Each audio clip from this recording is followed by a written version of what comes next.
Hi guys, today I'm going to show you how to turn off safe mode for Android. So let's get started.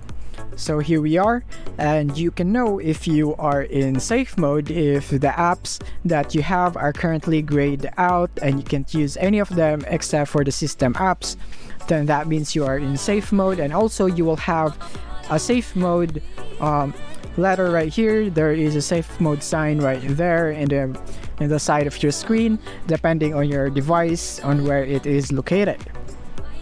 So what you're gonna do is that simply hold down your power button, and from here you have the option to reboot, you power off, and you would at least have these two options depending on your device. So what you want to do is simply go and reboot or restart.